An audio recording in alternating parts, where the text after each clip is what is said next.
Until you are taught by spirit, you will not count in time. Time is only a pathway that we walk through in order to find who we are, so that we are relevant with God in Zion. So at the age of 30, the spirit realm is still alien to you. At the age of 30, you still don't know the voice of God, and you think you are alive. You are floating like a balloon. Because the only thing that puts you in the center of the will of God is the power of the eternal God securing your soul and bringing you under his government. That is when you begin to live. You may leave this world and think you were 70 years old. But when you appear in Zion, they will ask you, where were you? Because you didn't appear in the radar of heaven. You were on earth. You counted in age and time, but heaven didn't see you. They were looking for you. You went through primary school, secondary school. You even became a doctor of philosophy. But when you showed up in Zion, your name didn't appear in the radar. The voice of God came to you many times, but you were not taught the ways of the Spirit. So even when you became a millionaire, you thought you were relevant. When I look upon Luke chapter 12 verse 20, the guy had worked hard. He was intelligent and diligent. He obeyed the laws of creation. And when he gathered his palm, he said he will rest now. And God spoke from heaven. He said, you fool. How many of you are in contact with Zion? What was the last decision you took because God told you you are not alive? You are dead. You are only breathing oxygen. You will not realize it until oxygen leaves here. You will appear like this and they will tell you, no, there was no life in your borders. Many are wasting because they don't understand that they are in a war zone. So she's 17 years old. She has had sex with 30 men. She thinks life is pleasure. She doesn't know that the spirit is bargaining her soul. She's having fun, but her soul is free. She is in the hand of a spirit, and she doesn't understand that she has been created. She doesn't know that oxygen was given to her as an economy for her to fulfill the purpose of the divine God. The wise men of old had understanding. The Bible said, David, after he had served the will of God, he rested with his fathers. He didn't come to this world to live for pleasure. He came and he connected to a signal coming from Zion. And every time he lived his life, he was following that navigation from heaven. Jesus was born. The day he was born, they saw his star from the side of the east. How did they know that he was a king? Because he came into a world that is cracked.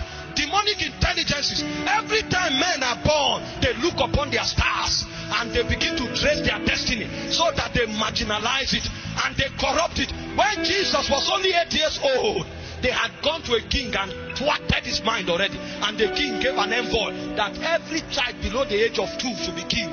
That's how far the devil can go to short-circuit your destiny.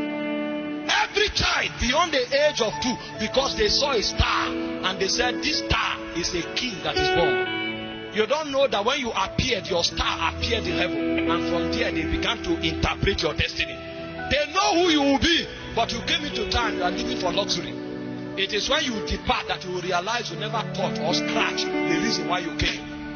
There is a warfare going on. We are already in a ranking system. You came to collect a baton. Somebody else has passed on to glory. A baton is waiting for you so that you continue. But you came and you are living for pizza. Most of you don't know that you are in the lineage of Enoch. Maybe 1,000 people have walked in that lineage. This is your turn. But you came, you think it's about pleasure. That's why your priority is about Brazilian wig. When you come to heaven, then they will tell you that in your generation, we were waiting for you to advance the will of God, but we didn't see you. You were missing in action because you thought it was pleasure.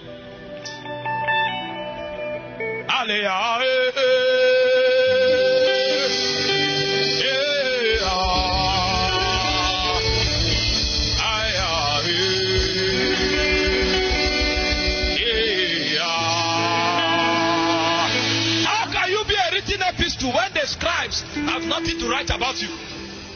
Moses was 40 years old. There was nothing to write.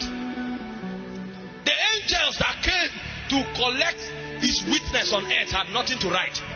After 40 years, he was in the palace enjoying himself. Meanwhile, God had told Abraham many years ago that my people will be in captivity for for 400 years, I will raise a deliverer. But the deliverer came, he was fraternizing in the courts of Pharaoh.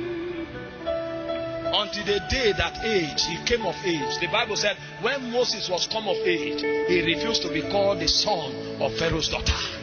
Choosing rather to suffer affliction with the people of God than the pleasures of Egypt, which is for a season. You are a Calabar citizen because you are actually a citizen of Calabar. Your name have not appeared in Zion. When you come of age, you will refuse to be called a Calabar man, because you will see the writings of ordination concerning you.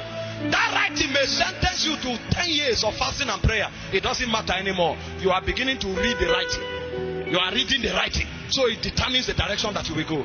Nothing was written about Moses for 40 years. Because he was not living on earth. He was in a palace, but he was not living. That is the condition of most of us. You are in Calabar, but you are not alive. When the angels come, they will not find you, because your name is pinned to your responsibility. They say, where are you? Did you not read about Adam? He was still in the garden. But when he disaligned from God, God showed up and he said, Adam, Adam, Adam, where art thou? Most of us have not appeared on the radar. We are living for our appetites. Deceived by spirits. It was after Moses came back to deliver Israel. That is when we understood that Egypt was not ruled by Pharaoh. There was a Leviathan in the belly of the sea. So in Exodus 12:12, God said, I am coming to Egypt to judge the gods of Egypt. The reason why the Israelites will be in bondage beyond the prophecy allowance was because they were under a government. They were in Babylon, and you think it's about Nebuchadnezzar. Until Daniel said, no, something is wrong. I have checked heaven. Prophecy have captured that this captivity is only for 70 years. Why are we still here? And then he went to heaven again by prayer. And suddenly the angel appeared. He said, I was given ability to fly swiftly so that I will give you skill and understanding. Hope you know Daniel was the wisest man in Babylon. The Bible said they were 10 times better than their best, but they were not reading the handwriting of heaven. He was interpreting dreams and vision, but he had nothing to do with ordination. But he said, I came to give you skill and understanding. Suddenly Daniel realized that their problem was not Nebuchadnezzar. Their problem was the prince of Persia. Calabar is under a prince. If you cannot break out of its influence and connect to heaven, you will live here for 80 years and we will celebrate long life, but there will be no value attached to you in heaven.